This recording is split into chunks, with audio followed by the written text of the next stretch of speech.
Which process are you talking about? Because I felt that Congressman Ratcliffe was being treated very unfairly. I was reading the press, and I think I am a student of the press, and I could see that the press was treating him, I thought, very unfairly. He's an outstanding man. And I asked him, I said, you want to go through this for 2 or 3 months, or would you want me to maybe do something else? And he thought about it. I said, it's going to be rough. I could see exactly where the press is going. And fake news. He's a fine man. He's a fine man. And so we hadn't started the process, and I thought it's easier before we start. But I read things that were just unfair. And he's just too good. He doesn't deserve it. Mr. President Trump. What? Sue Gordon as acting DNI. Well, that might be. I like Sue Gordon. And Sue Gordon is there now, and I like her very much. I've always liked Sue Gordon. It could be. Yeah, it could be. We'll make another choice, and Sue will be, she's there now, and certainly she will be considered for the acting, and that could happen. We'll probably be talking about it either later today or next week. Mr. President. You like Sue Gordon? No, I think he was just treated very badly, very harshly by the press. And he really had a decision to make. You want to go through this for, it could be months. And I said, I think I see exactly what they're trying to do. Nobody understands the press, but I think I understand them as well as anybody. And I didn't think it was fair. President Trump.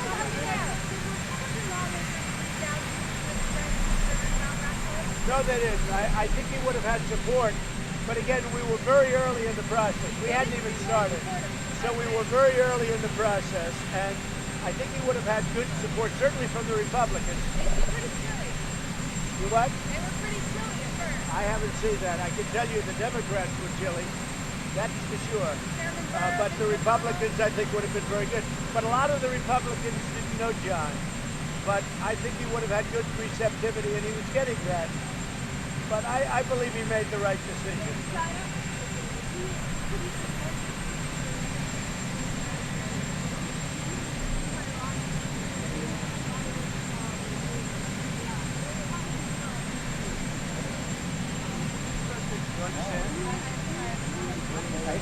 Mr. President. What about China? Well, no, you vet for me. I like when you vet. No, you vet. I think the White House has a great vetting process. You vet for me. When I give a name, I give it out to the press, and you vet for me. A lot of times you do a very good job, not always. I think the White, if you look at it, I mean, if you take a look at it, the vetting process for the White House is very good. But you're part of the vetting process, you know? I give out a name to the press, and they vet for me. We save a lot of money that way. But in the case of John, I really believe that he was being treated very harshly and very unfairly. Mr. President, would you like to see that next? President Trump, Republicans did express concern about Ratcliffe's experience. Was that a deciding factor? No, I tell you what, I think he would have had very good support. The Republicans love John Ratcliffe, and I think he would have had very good support. Now, he wasn't in that world that much. I think he would have picked it up very quickly. But I think he would have had great Republican support, probably would have had no Democrat support, which would have been nice to get some. But I think he would have done fine. But it would have been a long, hard slog. Another question, if you don't mind, sir. The tweet that you put out about Elijah Cummings and that attempted burglary on his home. Nikki Haley saying it was so unnecessary. What did you say to Nikki Haley? Well, that's okay. I don't mind that. The tweet itself was just really a repeat of what I heard over the news. I know his house was robbed, and I thought that was too bad.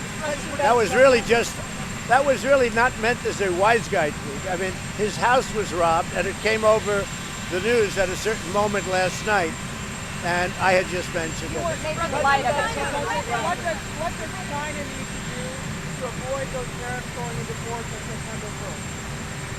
Well, I think China, number one, you have to understand, we are so far behind. We have been treated so badly, and I don't blame China. I blame our past leaders, our past presidents, our past trade representatives. They've done a terrible job.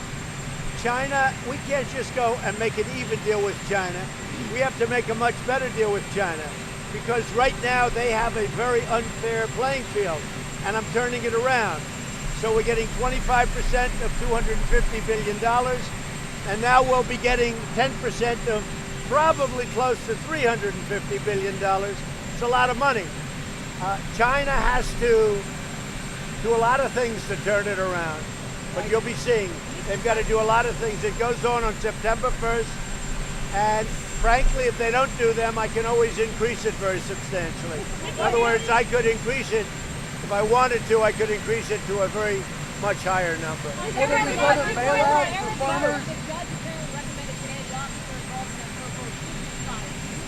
Well, it's in a process right now. I know the case very well. It's a very sad situation. It's heartbreaking. But that's in a process right now, so I'm not going to get involved in the process. As you know, they're going to be making a final decision, I guess, over the next 10 days. So I won't interfere with the process. How many troops are withdrawing from Afghanistan? Say it? How many troops are you withdrawing from Afghanistan? Well, we've been moving it down. We've been moving it down from Syria. We defeated the ISIS caliphate, and we have now 100% of that. We have 2,500 prisoners, and Europe is going to have to take them, or somebody's going to have to take them.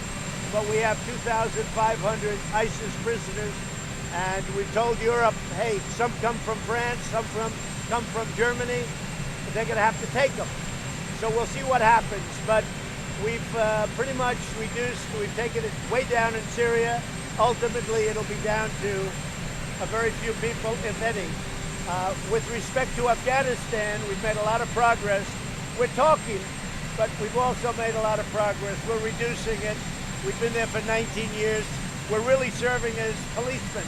We could win Afghanistan in 2 days or 3 days or 4 days if we wanted, but I'm not looking to kill 10 million people. What about it? We could win that war very easily. I could win that war in a week if I wanted to, but I'm not looking to kill 10 million people, okay? Many of them would be innocent people. I'm not looking to do, and I'm not talking nuclear, by the way. I'm talking totally conventional, but I'm not looking to kill millions of people in Afghanistan. That I can't tell you. I mean, we'll find out. Mr. President, Republican Congressman Will Hurd announced he's not running for re-election. He's the 8th Republican to say that. He's been critical of you and your speech about the squad. What's your reaction to his not running? Well, I hear he's done a good job. I don't know Congressman Hurd, but I've heard he's done a good job. We differ on certain subjects, but I've heard he's actually done a good job. It's too bad he's leaving, but really don't know him. Mr. President, who else is on your short list to replace Coke? So I do have a short list. I have a list of a few people. We're looking at very well-known people, people where the vetting would go very easily because that's what they've been doing. They're in the intelligence world. So we do. I have a list of 3 people that I'm going to be working on over the weekend. We're going to Bedminster. I'll be working on that over the weekend, and probably on Monday I'll give you an answer. And I do like Sue Gordon very much as acting, as per your. Who are the other 2, Mr. President? Who would you like to debate, Mr. President? Say it again. Who would you like to debate? You said you were light on. Well, I think we have a lot of good people. We have 3 people specifically. I mean, I could tell you. Yes, tell us the names, please. I could tell you. They're right here. Who are they? Right there. But it's too early. Do you want a piece of the list? Go ahead. As far as peace negotiations with the Taliban, can the Taliban be trusted? Do you trust? Well, I don't want to say if they can be trusted or not. Look, history, I would say, is not so good, but they don't like us much either. But we've brought them down. We've brought the number of soldiers down very substantially. They're coming down. We are talking to them. We have a lot of advantages making a deal with us. We're doing very well, as you know, with Pakistan. I met a gentleman who I liked a lot, as you know, last week from Pakistan. I have a lot of respect for. We have a good friendship, a good feeling, good chemistry. And I think Pakistan will help us, and I think others will get involved. But we've been there 19 years. We're not really, let's put it this way, we're more policemen than anything else. And that's not for our soldiers. And I've said it a lot. We could win the war in we could win the war if you look at it, and you could look at it any way you want.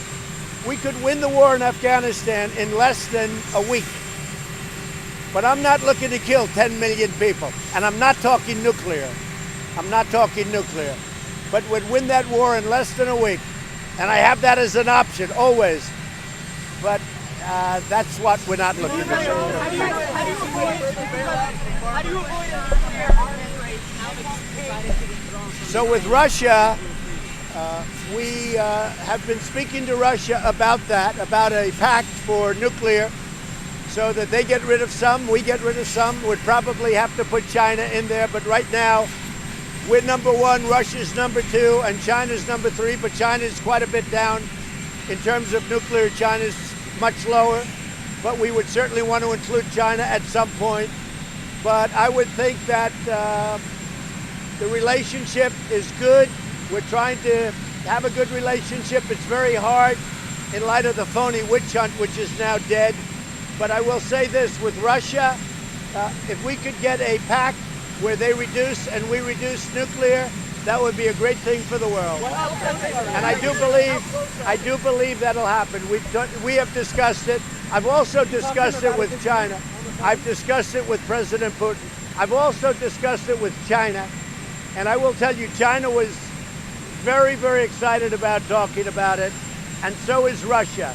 So I think we'll have a deal at some point, but the particular pact you're talking about that expired as of today, they weren't living up to their commitment, and I said if they're not going to live up to their commitment, then we always have to be in the lead. You know, I've redone our nuclear. We have new nuclear coming.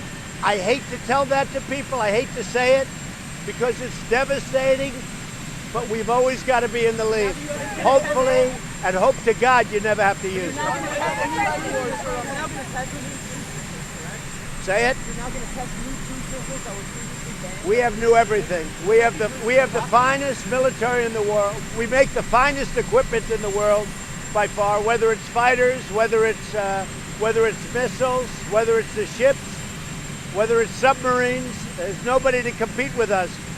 But if we could hold off spending by getting a pact with Russia and with China, that would be very good for all three countries.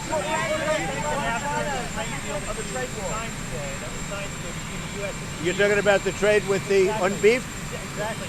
Can you now resolve quickly all of the trade disputes with the EU? EU is very tough to deal with. They're very difficult. They have barriers. They had barriers on beef. We broke that barrier today. I appreciate it. It's a group of countries, as you know. We love those countries. But for dealing with them, they're very, very difficult. But we did a very big deal today, beef, and we're going to be selling them a big percentage of their beef. And that's great for our ranchers and farmers. So we were happy to do it. Auto tariffs off the table? Auto tariffs off the table? Or are you still Auto tariffs are never off the table. If they would not treat us fairly, which they're not. I mean, it's right now. Look, the EU has tremendous barriers to us, but we just broke the first barrier, and maybe we broke it because of the fact that if I don't get what we want, I'll put auto tariffs, because it's all about the automobile and it's all about the tariffs. If I don't get what I want, I'll have no choice but maybe to do that. But so far, they've been very good. And I want to thank Mexico. The numbers are way, way down, apprehensions. The numbers are way down. Mexico, they have about 21,000. They actually now have maybe more than that on our border. They have another 6,000 on their northern border, okay? If you view it that way, their northern border, near Guatemala. And I will tell you, Mexico is doing a great job.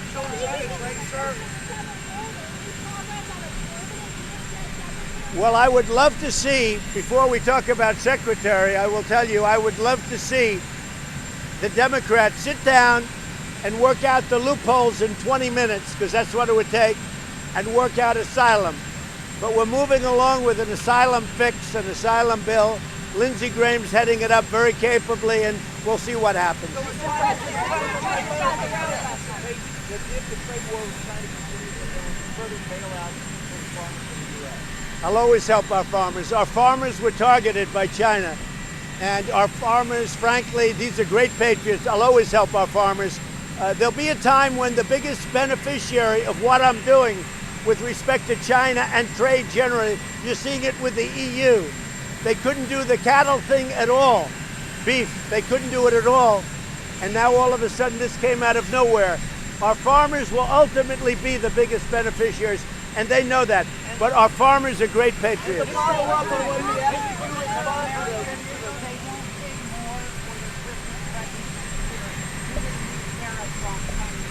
No, what happens is China devalues their currency, and China also is pouring money out, and that will pay for the tariffs. It's a total misnomer. Now, I don't say that with all countries, but with China, they're very highly sophisticated, but so are we, more than anybody would understand. All you have to do is ask China. All you have to do is ask China. But let me just explain. So China is devaluing their currency, and they're also pouring money in. Their currency is going to hell, but they're also pouring money in, and that will totally pay for the tariffs. The tariffs are not being paid for by our people. It's being paid for by China because of devaluation and because they're pumping money in. Thank you. Thank you, everybody.